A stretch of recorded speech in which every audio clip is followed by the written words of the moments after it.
नमस्कार फ्रेंड्स, बहुत बहुत स्वागत है आपका आपके अपने चैनल हमारी ट्रिक पे। देखिए, फिजिक्स का हमारा टॉपिक है जिसमें हम 20 मल्टीपल चॉइस क्वेश्चंस रॉकेट की स्पीड से आपको हल कराएंगे, जिसमें आपको बहुत ही कम समय लगेगा, साथ ही साथ उपयोगी जानकारी आपको मिल जाएगी। सभी प्रश्न काफ़ी इंपॉर्टेंट हैं जो आपके आने वाले एग्जाम्स के लिए महत्वपूर्ण होंगे। साथ ही साथ जो भी इस वीडियो में प्रश्न होंगे उन सबकी एक PDF बना के आपको प्रोवाइड करा दी जाएगी, जिससे कि आप बाद में इसका अभ्यास कर सकते हैं।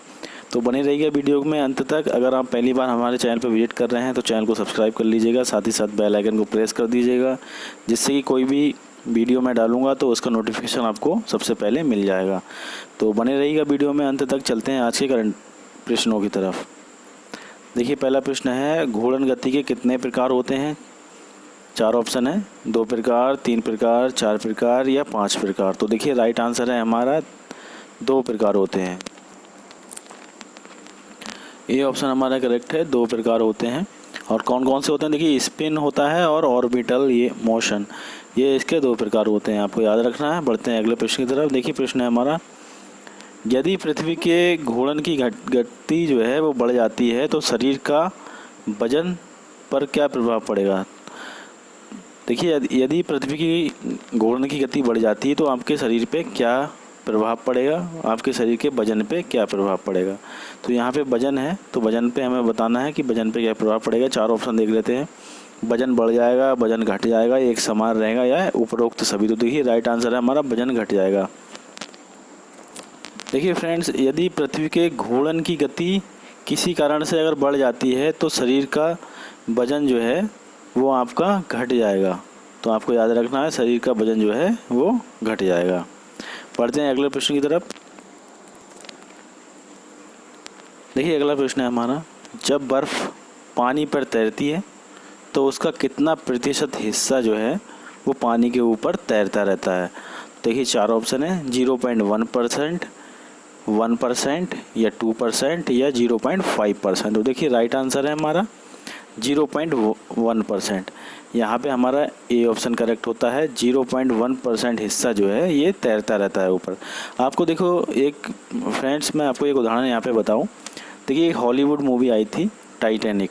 टाइटैनिक का आपने नाम सुना होगा। उसमें दिखाया गया था और साथ ही साथ हकीकत भी है कि एक टाइटैनिक जहाज़ था वो टकरा गया था एक ग्लेशियर से। चूँकि कैप्टन को दिखाई नहीं दिया था, बहुत ही पास में आके पता लगा था कि काफ़ी बड़ा ग्लेशियर है और ऊपर काफ़ी कम हिस्सा उसका दिखाई दे रहा था, तो उस पर चढ़ गया था और जिससे काफ़ी बड़ी दुर्घटना हो गई थी और वो जहाज़ क्रैश हो गया था, जिसमें काफ़ी लोगों की जान चली गई थी। तो ये मुझे बताने का आपको उद्देश्य यही है कि जो पानी पे तैर रहा था उसका काफ़ी यानी कि 99.99% जो है वो डूबा हुआ था। साथ ही साथ 0.1% हिस्सा ही हमें दिखाई देता है, तो इसी कारण वो भी दुर्घटना हुई। तो आपको याद रखना है, अगर कभी प्रश्न बनता है तो आपको लगाना है 0.1% जो है पानी में हिस्सा ऊपर उतराता है, बाकी सब नीचे पानी में डूबा रहता है। तो काफ़ी बड़ी क्वांटिटी संख्या में ये डूबा रहता है। तो अगला प्रश्न देख लेते हैं। देखिए, वह क्या कारण है जिस कारण से वायु के बुलबुले तरल पदार्थ में उड़ते हैं? देखिए, वह क्या कारण है जिस कारण से वायु के बुलबुले तरल पदार्थ में उड़ते हैं? देखिए, 4 ऑप्शन है, शायनता एवं उत्प्लावन, उत्क्षेप एवं पृष्ठ तनाव या वायु प्रवाह एवं पृष्ठ तनाव या इनमें कोई नहीं। तो देखिए, राइट आंसर है हमारा शायनता एवं उत्प्लावन, यानी कि ए ऑप्शन हमारा करेक्ट है। बढ़ते हैं अगले प्रश्न की तरफ। प्रश्न है, देखिए, किसी वस्तु पर लगाए गए बल की दिशा वस्तु के विपरीत होती है तो वस्तु की गति पे क्या प्रभाव पड़ेगा? देखिए, शॉर्ट में समझें, अगर कोई विपरीत बल लगता है किसी वस्तु पे तो उस वस्तु पे क्या प्रभाव पड़ेगा? 4 ऑप्शन है, गति कम हो जाती है, गति बढ़ जाती है, गति पे कोई प्रभाव नहीं पड़ेगा या उपरोक्त विकल्पों में से कोई नहीं। तो देखिए, राइट आंसर हमारा हो जाता है गति कम हो जाएगी। देखिए, जाहिर सी बात है, अगर सामने से कोई चीज़ किसी चीज़ को रोकती है तो उसकी गति कम हो जाती है। तो ये हमारा ए ऑप्शन करेक्ट हो जाता है यहाँ पे। अगला प्रश्न देख लेते हैं। देखिए, वस्तु की विरामावस्था को वस्तु की भी कहा जाता है। जो रेगिस्तान है वो हमें भरना है। 4 ऑप्शन आ रहे हैं, शून्य चाल अवस्था, विपरीत अवस्था, गतिज अवस्था या बल अवस्था। तो देखिए राइट आंसर हमें शून्य चाल अवस्था, यानी कि ये ऑप्शन हमारा करेक्ट है, शून्य चाल अवस्था।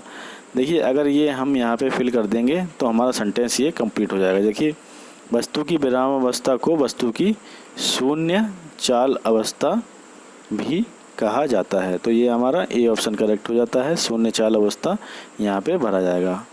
बढ़ते हैं अगले प्रश्न की तरफ। देखिए प्रश्न है हमारा कर्षण बल। कर्षण बल के लिए कौन सा विकल्प सही है? 4 ऑप्शन है। एक समान त्वरित बल, तरलों द्वारा लगाया गया बल, असमान त्वरित बल या स्थिर चाल एवं वेग। तो देखिए राइट आंसर हमारा हो जाता है यहाँ पे तरलों द्वारा लगाया गया बल, यानी कि बी ऑप्शन हमारा करेक्ट है। तरलों द्वारा लगाया गया बल कर्षण बल के लिए सही विकल्प है। देखिए अगला प्रश्न है हमारा। देखिए फिजिक्स में किसी वस्तु पर अभिकर्षण यानी कि अपकर्षण को क्या कहा जाता है? 4 ऑप्शन आ रहे हैं। पिक, फोर्स, स्टेबिलिटी या नॉन ऑफ दिस। तो देखिए राइट आंसर है फोर्स। देखिए फिजिक्स में जो है किसी वस्तु पे अभिकर्षण या अपकर्षण होता है तो उसे बल कहा जाता है। बल द्वारा जो है ये कार्य होता है, अभिकर्षण या अपकर्षण, यानी कि फोर्स द्वारा। अगला प्रश्न देख लेते हैं।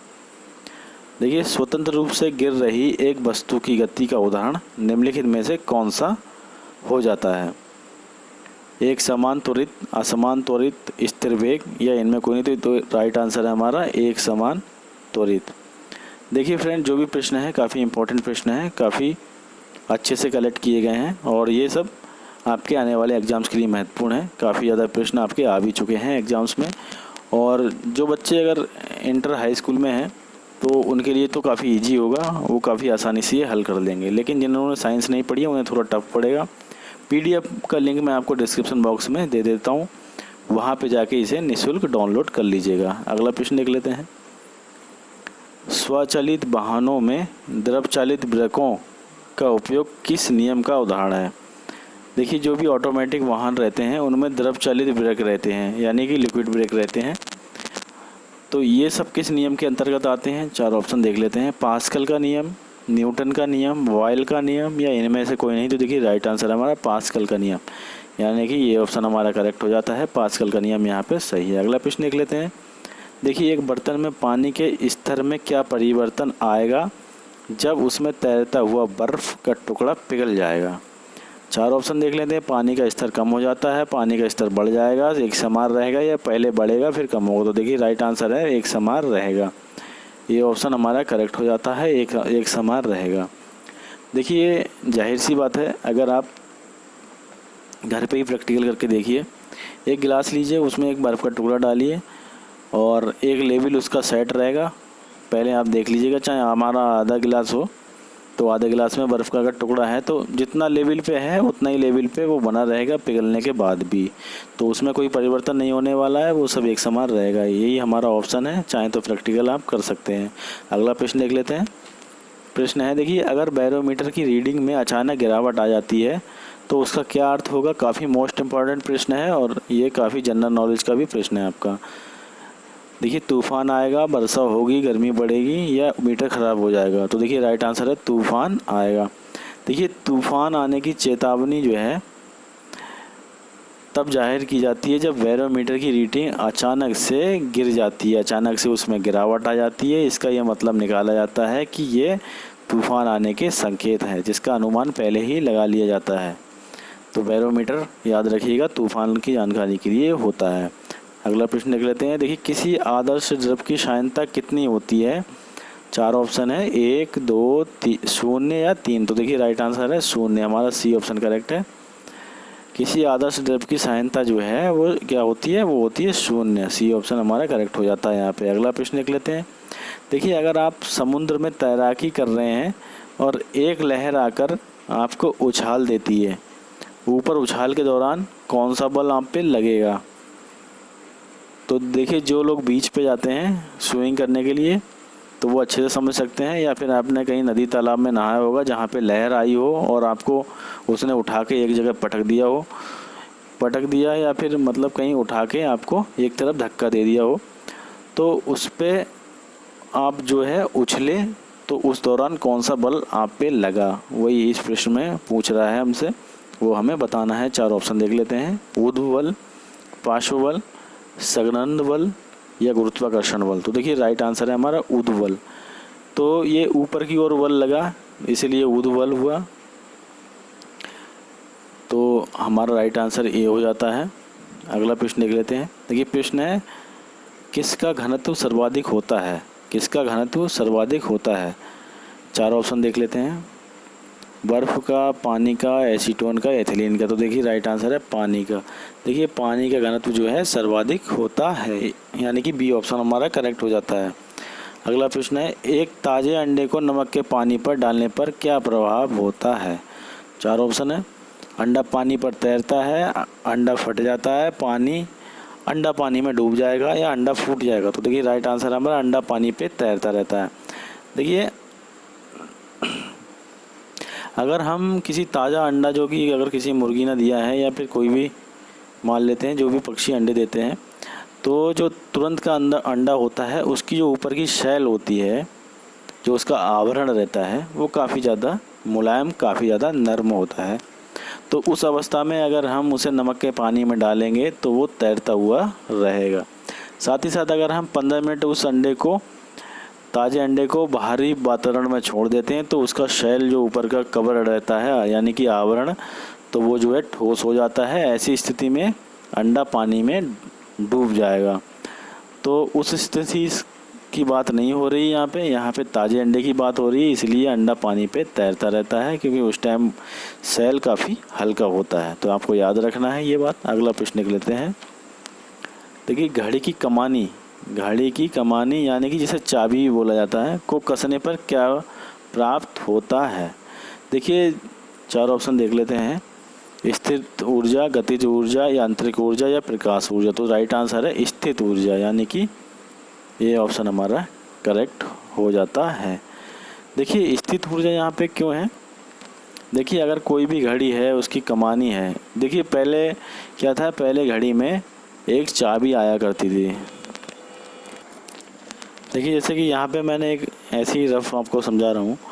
जैसे मान लिया, जैसे एक घड़ी मान सकते हैं आप, तो एक साइड में एक ये चाबी रहती थी, जिससे हम चाबी कहते थे। चाबी भर के हम 24 घंटे तक उसे, चाबी जो सुई थी उनको घुमा सकती थी, यानी कि करेक्ट टाइम वो दे देती थी। यानी कि जब चाबी रुक जाएगी तब ये हमारी सुइयाँ भी रुक जाती थी। तो ये चाबी जो है, चाबी का मतलब हुआ उसमें स्थित ऊर्जा जो है स्टोर रहती थी, जिस कारण जो है वो सुइयाँ जो हैं जब तक स्थित ऊर्जा रहती थी तब तक जो है गतिमान रहती थी। उसके बाद जो है जब ये स्थित ऊर्जा हट जाती थी तो वो स्वतः ही रुक जाती थी। तो आपको याद रखना है, घड़ी की कमानी में जो है स्थित ऊर्जा रहती है। प्रश्न देख लेते हैं अगला। देखिए निम्नलिखित में से कौन सा नियम ग्रहों की गति को बताता है? 4 ऑप्शन देख लेते हैं। देखिए न्यूटन का नियम, फैराडे का नियम, केपलर का नियम या मार्कोनी का नियम। तो देखिए राइट आंसर है केपलर का नियम। देखिए केपलर का जो नियम है वो ग्रहों की गति के संबंध में ये हमें जानकारी देता है, यानी कि जो भी ग्रहों से संबंधित नियम है वो सब केपलर के ही हैं। तो केपलर ने ग्रहों की गति के संबंधित नियम दिए हैं। सी ऑप्शन करेक्ट हो जाता है यहाँ पे। अगला प्रश्न देख लेते हैं। देखिए किसी वस्तु का भार सर्वाधिक कब होगा? वायु में, निर्वात में, जल में या नाइट्रोजन में। तो देखिए राइट आंसर आ जाता है निर्वात में। देखिए कोई भी वस्तु है उसका भार जो है सर्वाधिक निर्वात में होता है, यानी कि जहाँ पे हवा या कोई भी चीज़ प्रेजेंट ना हो, बिल्कुल ही वहाँ पे वायु की प्रेजेंट ना हो, उपस्थिति ना हो, उसे निर्वात बोला जाता है। तो यह निर्वात में जो है वस्तु का भार सर्वाधिक हो जाता है। अगला प्रश्न देख लेते हैं। देखिए गुरुत्वाकर्षण का नियम किस वैज्ञानिक ने दिया है? गुरुत्वाकर्षण का नियम किस वैज्ञानिक ने दिया है? 4 ऑप्शन है। न्यूटन ने, फैराडे ने, जेम्स वाट ने या केपलर ने। तो राइट आंसर है न्यूटन ने। देखिए न्यूटन द्वारा जो है गुरुत्वाकर्षण का नियम जो है वो दिया गया है। अगला प्रश्न देख लेते हैं। देखिए यहाँ पे आके हमारे टॉप 20 प्रश्न खत्म हो जाते हैं। उम्मीद है आपने इनका लाभ लिया होगा। अगला प्रश्न अगले वीडियो में मिलेगा, तब तक के लिए बने रहिएगा हमारे साथ में। अगर आपने अभी तक चैनल को सब्सक्राइब नहीं किया है तो चैनल को सब्सक्राइब कर लीजिएगा, जिससे कोई भी वीडियो मैं डालूंगा सबसे पहले उसका नोटिफिकेशन आपको मिल जाएगा। बेल आइकन को भी प्रेस कर दीजिएगा। देखिए और अगर आपको वीडियो में दी गई जानकारी अच्छी लगी है तो इसे वीडियो को लाइक ज़रूर कीजिएगा। साथ ही साथ अगर आप किसी व्हाट्सएप ग्रुप या टेलीग्राम ग्रुप से जुड़े हुए हैं तो वहाँ पे जाके इस वीडियो को शेयर कर दीजिएगा। समय बहुमूल्य है, सदुपयोग करें। बहुत बहुत धन्यवाद आपका।